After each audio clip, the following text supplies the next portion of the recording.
नमस्कार दोस्तों, स्वागत है हमारे YouTube चैनल में। तो दोस्तों, आज का हमारा टॉपिक है फोकलिफ्ट सेफ्टी। आज हम इस वीडियो में जानेंगे फोकलिफ्ट के बारे में। फोकलिफ्ट होता क्या है, उसमें क्या खतरे हैं, उसका क्या बचाव है। तो चलिए इस वीडियो को शुरू करते हैं। और हाँ दोस्तों, अगर आप इस चैनल पे नए हैं तो इस चैनल को सब्सक्राइब करें।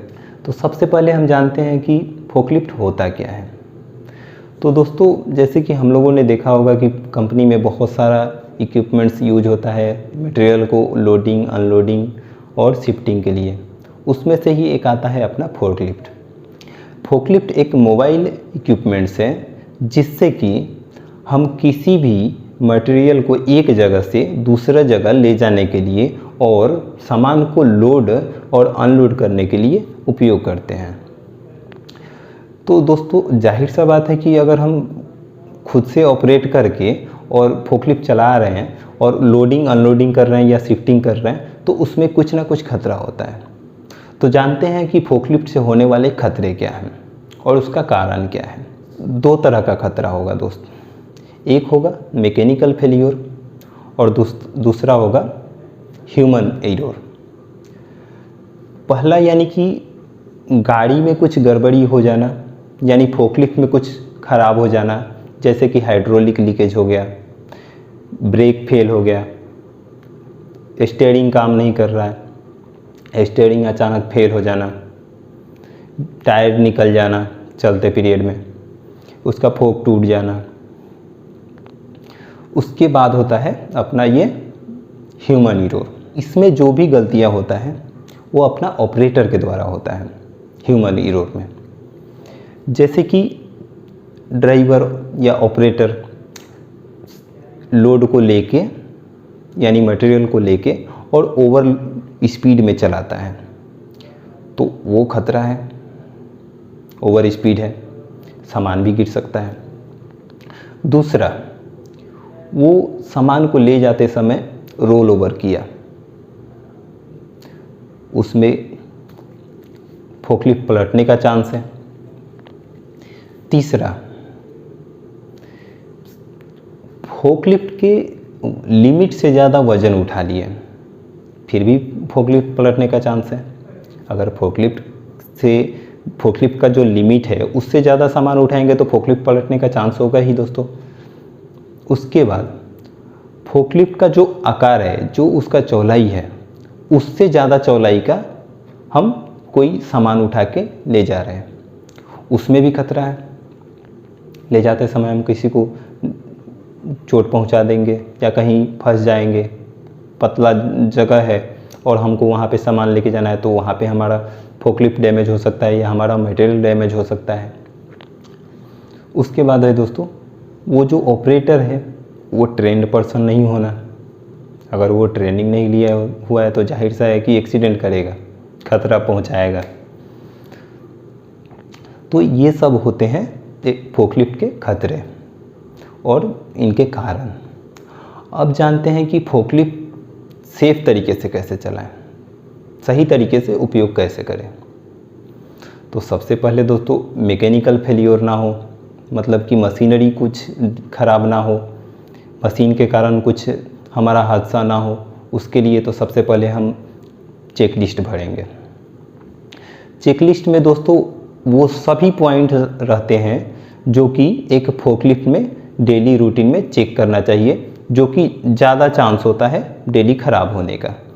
जैसे कि brake, horn, light, indicator, oil leakage, hydraulic condition, फोक condition, back horn, reverse horn, sensor, ये सब कुछ विजुअल दिखते हैं। तो विजुअल इंस्पेक्शन के लिए हमारे पास चेक लिस्ट होता है। तो सबसे पहले हम चेक लिस्ट भरेंगे, तो उससे अपना मैकेनिकल फेलियर बच गया, जो कि अपना गाड़ी में जो प्रॉब्लम होने वाला है ये इससे हम बच गए। किसी भी कंपनी में अगर हम फोकलिफ्ट को चलाने जाते हैं तो उससे पहले हम एक चेक लिस्ट भरते हैं। तो इससे क्या होता है कि हमारा जो भी मैकेनिकल फेलियर होने वाला है वो चीज़ हमको पहले मालूम चल जाएगा, या हो गया है वो चीज़ हमको पहले मालूम चल जाएगा और हम फोकलिफ्ट को उपयोग में नहीं लाएंगे। उसके बाद जो ह्यूमन एरर है, जो ऑपरेटर का गलती है, उसको कैसे सुरक्षित करें? तो सबसे पहले तो एक ट्रेंड ऑपरेटर रखेंगे, ट्रेनिंग लिया हो, और उसके पास हेवी लाइसेंस होना चाहिए, और उसके पास फोकलिफ्ट चलाने का एक्सपीरियंस होना चाहिए।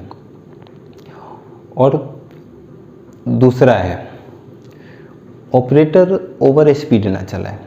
ओवर स्पीड चलाएगा तो अगर कुछ किसी चीज़ को, किसी मटेरियल को उठा के वो लेके जा रहा है, तो हो सकता है कि वो अचानक ब्रेक ले और वो मटेरियल आगे गिर जाए, वो किसी के ऊपर गिर जाए, या इसका फोकलिफ्ट पलट जाए।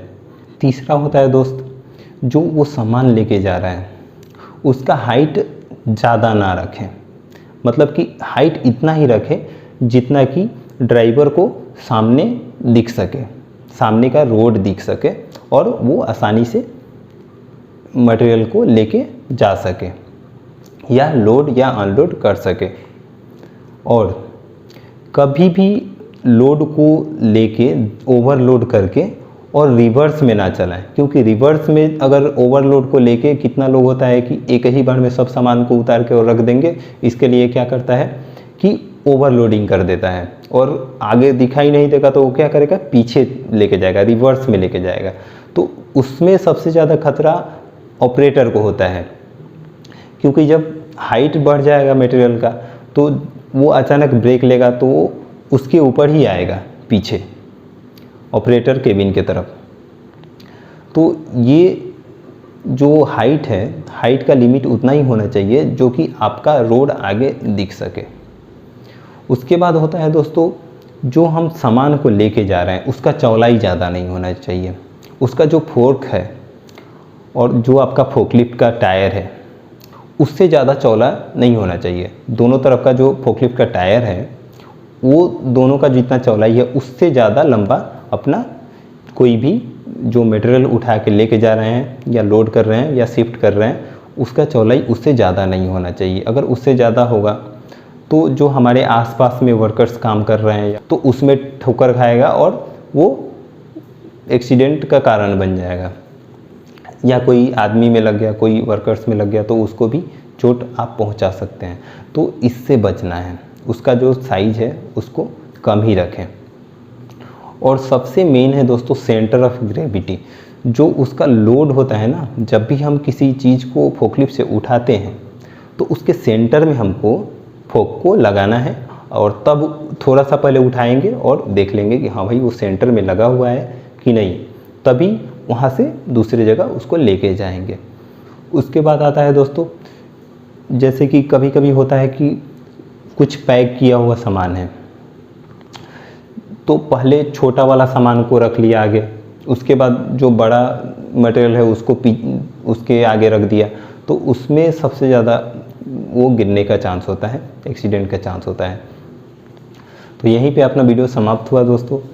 अगर आपको ये वीडियो अच्छा लगे तो अपने वर्क ग्रुप के साथ शेयर करें, इस वीडियो को ज़्यादा से ज़्यादा शेयर करें ताकि ज़रूरतमंदों के पास और हमारे फोकलिफ्ट ऑपरेटरों के पास ये वीडियो पहुंच सके और उनको ये सब सूचना मिल सके, ताकि वो किसी भी कंपनी में सुरक्षित फोकलिफ्ट ऑपरेट कर सके और सुरक्षित रह सके। धन्यवाद दोस्तों।